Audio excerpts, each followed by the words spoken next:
Alright, so when the trailer first released for this film, it received a lot of hate. Even right now, the trailer is sitting at around 8K likes and around 110,000 dislikes. And even I must admit that the whole concept just seemed a bit cringy, you know, the magical Negroes thing and making white people happy. But I recently saw the film and I wanted to give you guys my thoughts on it since the release date is just around the corner. So the film follows a young black man who gets recruited into a secret society of magical black people who dedicate their lives to making white people's lives easier. Although initially he likes his new powers, eventually he begins to question the value of making others happy while sacrificing his own happiness. Alright, so first off, for those who don't want any spoilers, I'll just give you guys my quick review. So I'll just say that the film isn't what you think it's going to be, and if you're not one of these new overly sensitive people, then there's actually some fun to be had here in some moments. Also, I must say that David Alan Grier hasn't lost a damn step with his comedic delivery. I mean, he was awesome in this. Someone that really got through to the audience and really got some good laughs. It was definitely David Alan Grier. But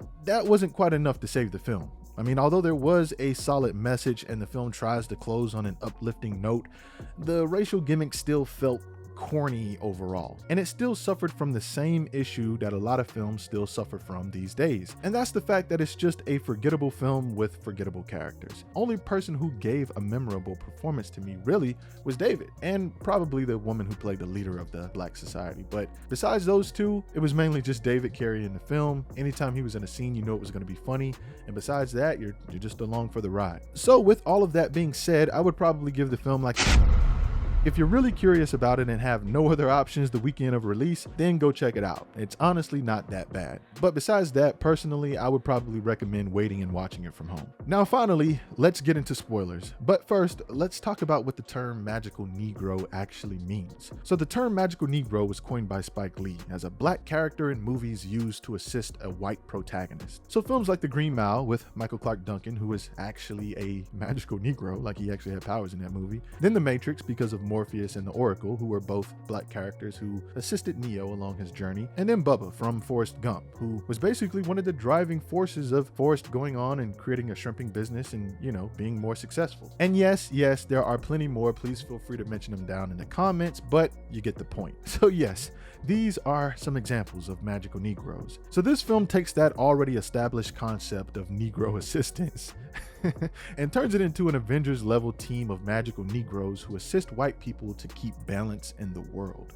Aaron, played by Justice Smith, is the character that we follow specifically, who already feels like he has to tiptoe around white people. So he's eventually offered an opportunity to join the magical Negro society since he basically already acts like one. Now I know this is sort of one of those silent critiques, and also something that people sort of think out loud is that why did they choose a half black actor for this role? And trust me, it plays into the plot. If you want someone to be a representative for this role, you would think that you would want them to be as black as night almost, so you can get across the point. But his skin complexion does play a large role in his character, and it does play into the plot as well. So yeah, he pretty much already tiptoes around white people and doesn't feel very comfortable being himself. And everyone in this society is assigned to a specific white person somewhere in the world that they need to help in some way. And if they refuse to help their white person find peace and happiness, all magical Negroes in the society will lose their powers and become regular Negroes.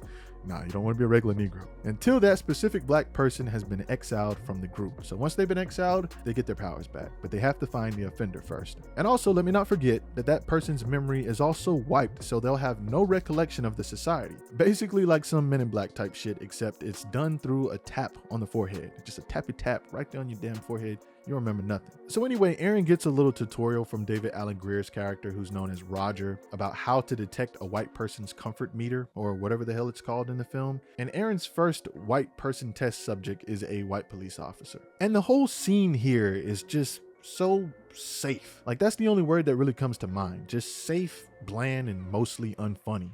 But he eventually helps this guy find happiness or whatever. Which then leads to Aaron being assigned to his first person after joining the society, his first white person. His job is to help him improve his career life and eventually his romantic life. But the problem that occurs here though is that Aaron already had a romantic connection with the girl he has to help his white protagonist end up with. But for the good of the society, he has to put aside his own wants and happiness to please him. So Aaron is faced with the dilemma of either saving the society and letting his possible possible soulmate end up with someone else, or he could just pursue love with her and eventually get exiled and end up forgetting her and everyone else completely. I mean, so that's kind of a tough choice, right? So, like, damn, you know, decisions.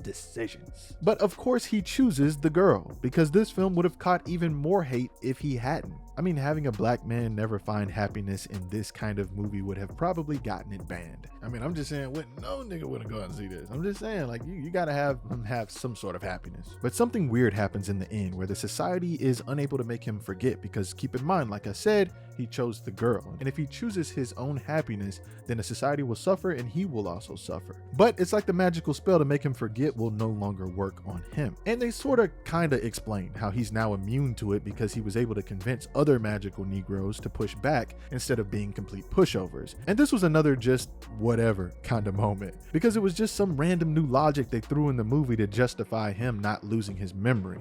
It was like some new anomaly that had happened, and it was like, you know, you just gotta go with it. So he gets exiled and gets to keep his memory, and he still gets the girl in the end. And there's also a final twist where we find out that his girl is a part of a secret supporting wives and girlfriends group, which I guess we're just supposed to assume that they also end up with powers as well, I suppose. Presumably to make their husbands and boyfriends' lives easier, which honestly may have been a better movie.